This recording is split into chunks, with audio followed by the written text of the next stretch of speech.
সত্যি ভাবতে অবাক লাগছে এবং দেখার পর সত্যি এই কথাগুলি না বলে পারলাম না। কালকে আর্জেন্টিনা বনাম বাংলাদেশে খেলা হয়েছে এবং সেখানে খেলা প্রায় অনেকটা হয়ে গেছে।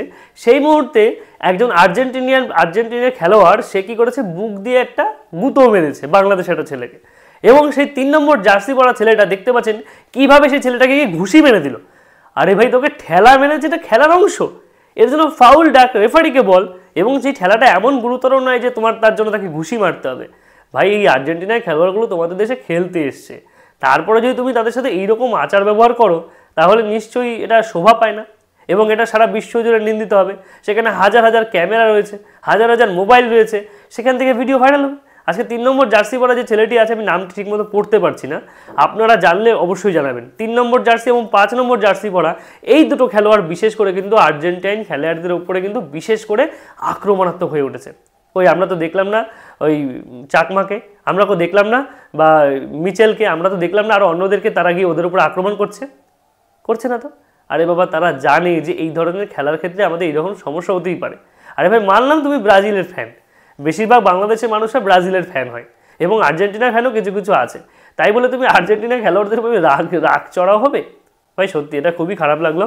তবে কালকে বাংলাদেশ আর্জেন্টিনা দুজনেই ভালো খেলেছে এবং বাংলাদেশ আরেকটা দ্বিতীয় নম্বর গোলটি করেছিল, সেখানে সেটা অফসাইডে গোল হয়ে গেছিলো, যার কারণে সেটা গোলটা কাউন্ট হয়নি।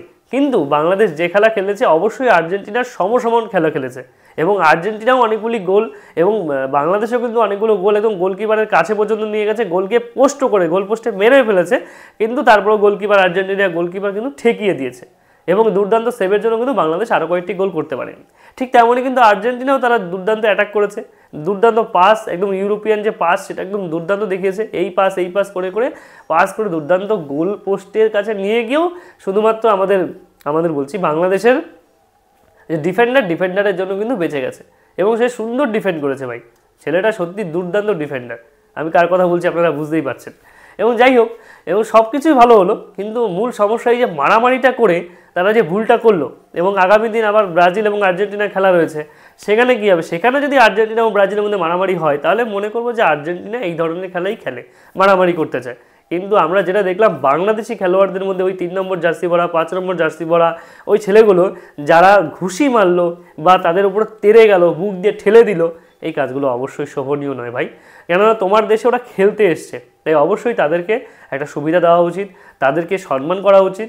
এর ফলে কি হচ্ছে, বাংলাদেশের মান সম্মানটা নষ্ট হচ্ছে, আর কিছুই না। কি বলবো বলো, আর কিছু বলার নেই। ভালো থাকো আর খেলা হোক।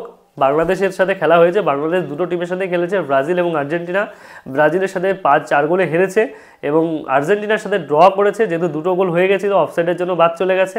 এবং গোলগুলোও সে দুর্দান্ত পাসের মাধ্যমে গোল করেছে, দুর্দান্ত গোলও করেছে। এবং গোলের যে করা, আমরা ডিফেন্ডার থেকে শুরু করে আউটার লাইনের ফরওয়ার্ডার প্রত্যেকেই ভালো খেলেছে, খেলেনি এমনটা নয়। এবং কালকে বিতর্ষক চাকমা সেও ভালো খেলেছে। জায়ান ফায়ান যারা খেলার কথা ছিল বা মিচেলরা খেলার কথা ছিল, তারা কি করেছে সেটা আপনারা বুঝতেই পারছেন। এবং বাকিরা যে খেলা খেলেছে সেটাও কিন্তু বেশ ভালোই খেলেছে। আর যাই হোক, ওই লোকাল যে বাংলাদেশের লোকাল ছেলেগুলো, ওরা কিন্তু সত্যি একটু বেশি উগ্র হয়ে উঠেছিল। ভাই আর্জেন্টিনার খেলোয়াড়রা তোর দেশে খেলতে এসছে, তুই তাদেরকে ঘুষি মারবি? তাদের কি মানে বিষয়টা যাবে, ছেলেটার মানে কী বলবে যে বাংলাদেশের জীবনে কোনো দিন আসবো না, বাংলাদেশের সম্পর্কে একটা ভালো রিপোর্ট দেবে? নিশ্চয়ই না, খারাপ রিপোর্ট দেবে এবং সারা বিশ্বে নিন্দিত হবে। এবং যেটা হচ্ছে এখন, আর কি বলবো, দেখবেন এখন অনেক পেপারে হেডলাইনও বেরিয়েছে, আর্জেন্টিনার খেলোয়াড়কে বাংলাদেশের প্লেয়ার ঘুষি মেরেছে এবং ঘুষিটাই হাইলাইট হবে, দেখতে পাবেন। কিছু করার নেই, যার জন্য আমিও ভিডিও বানালাম। যাই হোক, এরপরে যেন এই ধরনের কাজকর্ম না হয় এবং বাফুফে থেকে ওই ছেলেগুলোকে ভালোভাবে সাবধান করা হোক এবং ওদেরকে মানে নিষিদ্ধ করা উচিত, এই ধরনের কাজকর্ম করবে না। এবং সঙ্গে সঙ্গে তাকে লাল কার্ড দেওয়া উচিত ছিল, রেফারি কেন করলো না জানি না। মানে চাপকে, আমি থাকলে তো রেফারি থাকলে তো চাপকে এক থাপড়া দিয়ে দিতাম, মানে লাল কার্ড তো দিতাম, একটা থাপড়ও দিতাম। ভাই তুই ঘুষি কেন মারছিস?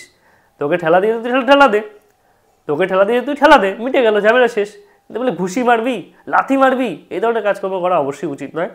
এটা একজন বাংলাদেশি ফ্যান হিসেবেও কিন্তু এটা অবশ্যই স্বীকার করবেন আপনারা, এবং একজন আর্জেন্টিনার ফ্যান হিসেবে অবশ্যই, বা একজন নিরপেক্ষ ফ্যান হিসেবেও কিন্তু আপনি বলবেন যে এই কাজটা করা উচিত হয়নি। আর্জেন্টিনার খেলোয়াড়রা তোমাদের ঘুষি বা লাথি মারেনি, তারা ঠেলা মেরেছিল, একজন দেখেছি, আর কিন্তু কোনো কিছু আসেনি। কারণ অনেকগুলো ভিডিও ফুটেজ দেখলাম, কোনোটাতেই কিন্তু দোষ আমি আর্জেন্টিনা দেখতে পাচ্ছি না। আপনারা কি বলেন, আর্জেন্টিনার দোষ নাকি বাংলাদেশের দোষ? অবশ্যই কমেন্টে আপনার মতামত জানাবেন। ধন্যবাদ।